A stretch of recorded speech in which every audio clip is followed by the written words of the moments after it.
ପହଞ୍ଚିଗଲି ମନ୍ଦିର ପାଖରେ। ଦେଖନ୍ତୁ ମନ୍ଦିର ଦେଖାଯାଉଛି।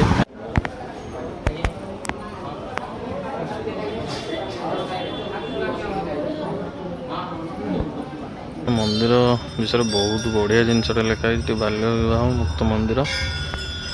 ବାଲ୍ୟ ବିବାହ ଏଠି କରାଯାଉନାହିଁ। ସାଙ୍ଗମାନେ ଡ୍ୟାନ୍ସିଂ ଡ୍ୟାମ୍ ହେଲା ପରେ ଏବେ ଯିବା ଅନୁଗୁଳ ଟାଉନ୍ ଭିତରେ ଅଛି ଶୈଳ ଶ୍ରୀକ୍ଷେତ୍ର ଆଉ ଠାକୁରାଣୀ ମନ୍ଦିର, ତ ସେଠାକୁ ଗଲେ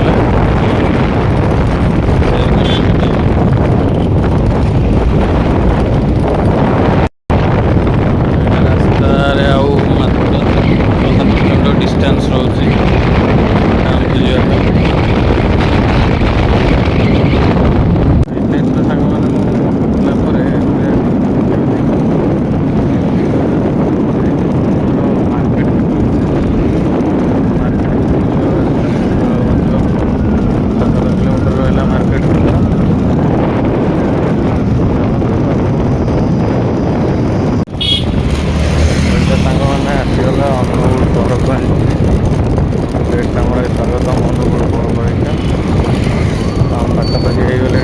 ବାଟ ଅଛି।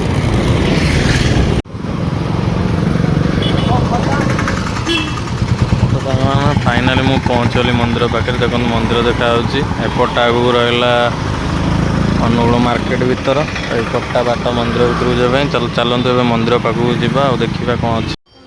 ପହଞ୍ଚିଲା ପରେ ସାଙ୍ଗମାନେ ମୁଁ ଗାଡ଼ି ରଖିଦେଲି ଆଉ ଚପଲ ବି ରଖିଦେଲି।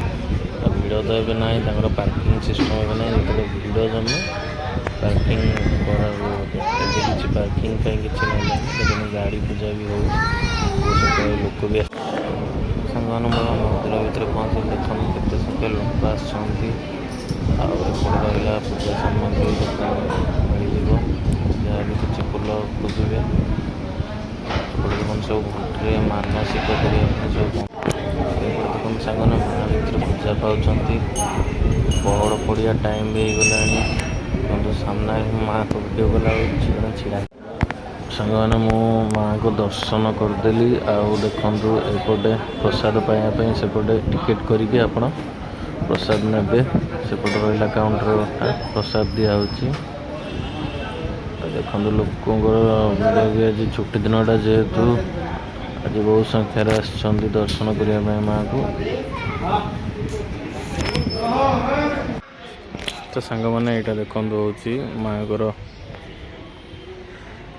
ଏଇଟା ହେଉଛି ମନ୍ଦିର। ଆଉ ପଛପଟଟା ହେଉଛି ଶୈଳ ଶ୍ରୀକ୍ଷେତ୍ର ଜଗନ୍ନାଥ ମନ୍ଦିର ଅନୁଗୁଳର। ଏଇଟା ଦେଖନ୍ତୁ ଗୋଟେ ବଟ ବୃକ୍ଷ ତଳେ ହନୁମାନଙ୍କ ମନ୍ଦିର ଆଉ ଶନିଙ୍କ ମନ୍ଦିର ଅଛି। ଏଇଟା ତ ପହଡ଼ ପଡ଼ିଗଲେଣି, ଠାକୁର ବନ୍ଦ ଅଛନ୍ତି। ଆଜି ବି ଦେଖନ୍ତୁ ବହୁ ସଂଖ୍ୟାରେ ଲୋକ ଆସିଛନ୍ତି। ଏପଟେ ଦେଖନ୍ତୁ ଛୋଟ ଦେବାଦେବୀଙ୍କ ମନ୍ଦିର ଅଛି, ପୂଜା ପାଉଛନ୍ତି। ବଢ଼ିଆ ଲାଗୁଛି ଜାଗାଟା। ମୁଁ ତ ଫାଷ୍ଟ ଟାଇମ୍ ଆସିଲି, ବହୁତ ଭଲ ଲାଗୁଛି। ଭକ୍ତିମୟ ପରିବେଶ, ବହୁତ ଶାନ୍ତି ଲାଗୁଛି ଜାଗାଟା।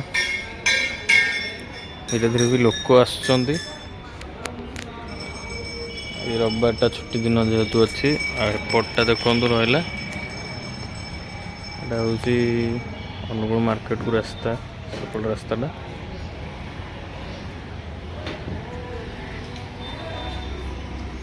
ଏପଟେ ଦେଖନ୍ତୁ ସବୁ ରହିଲା ପୂଜା ମଣ୍ଡଳ ଗୁଡ଼ିକ, ଭୋଗରାଗ ଯାହା କରିବେ ଏଇଠୁ ନେଇପାରିବେ।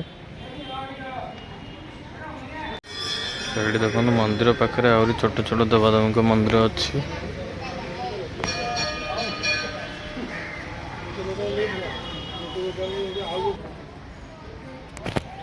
ଏଇଠି ଦେଖନ୍ତୁ ଆଉ ଗୋଟେ ମନ୍ଦିର ଅଛି, ଶିବଙ୍କ ମନ୍ଦିର। ଦେଖନ୍ତୁ ମନ୍ଦିର ଭିତରେ ପୂଜା ପାଉଛନ୍ତି ଶିବ ଠାକୁର।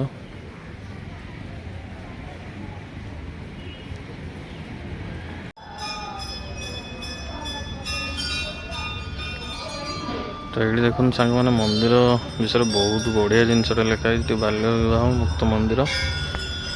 ବାଲ୍ୟ ବିବାହ ଏଠି କରାଯାଉନାହିଁ। ବହୁତ ବଢ଼ିଆ ପଦକ୍ଷେପ ଏଇ ମନ୍ଦିର ଅନୁଷ୍ଠାନ କରିଛନ୍ତି।